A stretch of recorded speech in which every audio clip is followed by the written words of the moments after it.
It's the middle of winter. They're halfway between Nashville and Jackson. And I don't know if you've ever driven that area, but there's not much on the exit ramps. The hotels are pretty aged. You look around and don't really see a great place of refuge other than your car. And if the car's not running, that's not a positive place of refuge for the night, especially with the sickness that they had. We got a call almost at closing time on Saturday evening that a customer was stranded on the side of the road west of town out near Loretta Lynn's ranch. And they were scrambling at that point, trying to spend the night and get on to the next phase of their trip for his wife's cancer treatments. And they could not find anybody to help. They got a hold of Emily Kelly in our C3 center right at closing, and Emily knew they needed to be helped. We were just closing.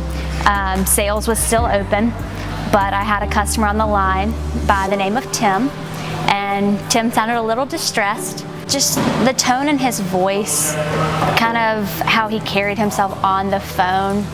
I knew there was something more to the piece, like another piece to the puzzle there, that he wasn't letting on to.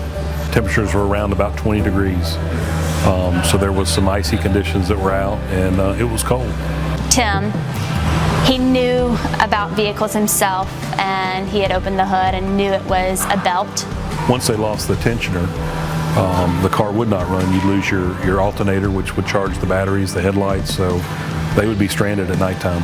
We had a few individuals that were still working. Both DeMarcus and Victor were present in the shop finishing up.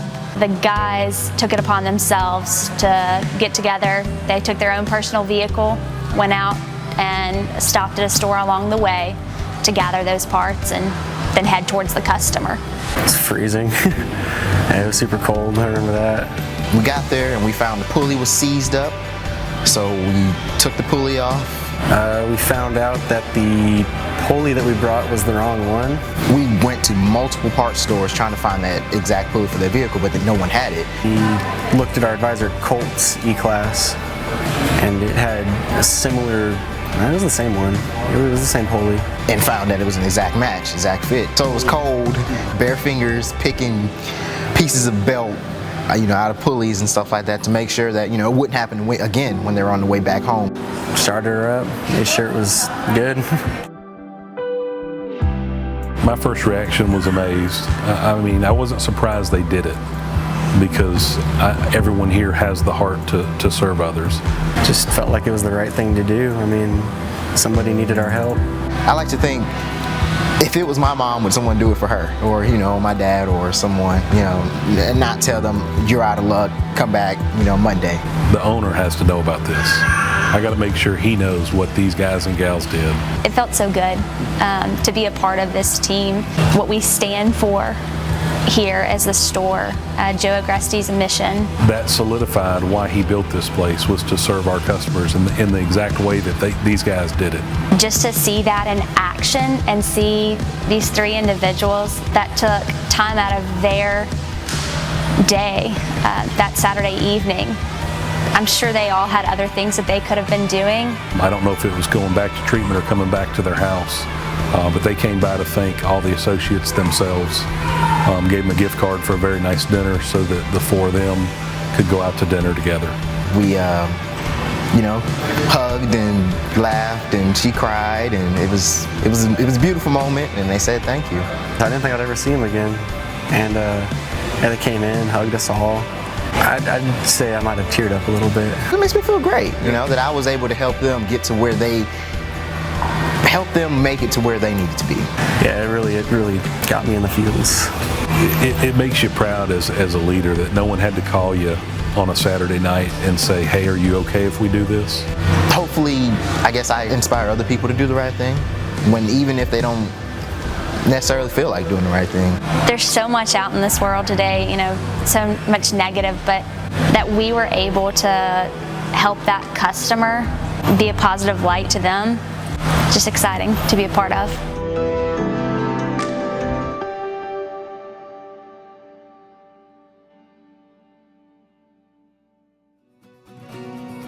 Usually when we get input on our culture, it's usually customer service related, whether it's sales or service. But to save a life is priceless. So the morning started off normally. Usual day, came in at 7 o'clock, and I needed to go out to the Sprinter shop to check for a warranty part that I was looking for. And I see the garage doors open.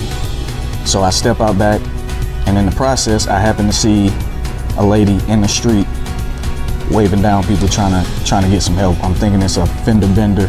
It's just a problematic area, but once we found out it was a little bit more than that, we came back around from the other side of the dealership and saw that a lady was standing outside of her car yelling her husband was having a heart attack. 2-3 cars drive past her, left and right. She's trying to get help.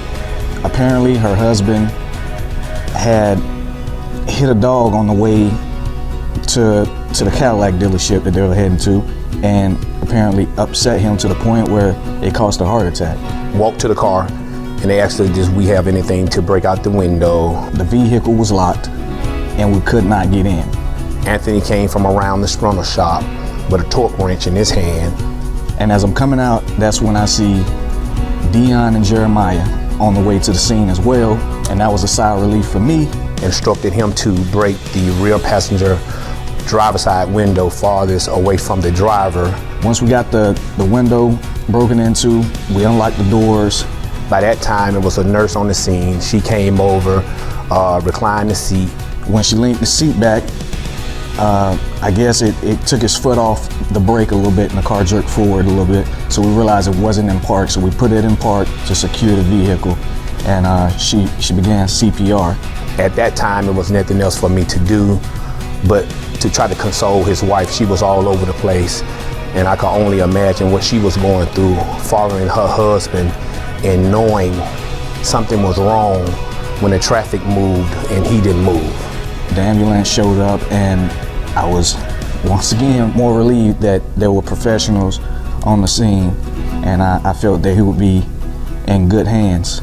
We stored their Cadillac at our dealership because we broke out the window and we wanted to be inside, so we stored it in the detail bay. Their daughter came to the dealership and then informed us that their dad was doing okay, he was stable, and that at that time they picked up the car. Not shocked. These guys are ambassadors of the store in and outside the workplace. Everything fell into place that particular day. You know, it just feels good to work for an organization that go above and beyond, not only for customers, but for the community as well. It empowers me to take more action and hopefully have others follow you. To get a letter from the city of Hoover and letting us know that these guys had actually saved a life is priceless. I had no doubts that these guys would take care of the situation, and I'm just really proud of these guys to step in and we're able to help these people. It was a hot August day last year. A lady called into our BDC. She was very frantic. She had run out of gas up on I-45 and was stranded, and traffic was zooming all around her. So she called in to see if there was possibly, the only thing she could see was our dealership from her vantage point. I wasn't able to just say no, we wouldn't be willing to. So I went to see Ashley, who was over in the loaner department, and then she said, well, let me see what we can do. And so I kept the lady on the phone, and then she got Mark, and then they went to go help her, but all the time that they were gone, I kept her on the phone because I didn't want her to be scared of people approaching her. All she could see was our star that's on the top of her building. So I got up and went out to the shop to see if there was any techs available, because usually they're gone by that time, and I found Mark, in which I let Mark know the situation. The traffic was backed up really badly. There was a wreck, I think, on 1488 going north. Walked outside, noticed that the feeder and freeway was completely stopped, so we're like, let's go get the golf cart. So we got onto the feeder road, we loaded our equipment and stuff and the gas up, and we started driving down the feeder road, of all things, on this golf cart, Ashley and I. So she is directing me where the lady thinks she's at, because she didn't really know she was at, because all she could see was the star on top of our building. I had Bernice on the cell phone while she was still online with the customer. Finally found where the lady was at, and I filled her car up, and to our surprise, it wasn't even a Mercedes, it was a Volkswagen.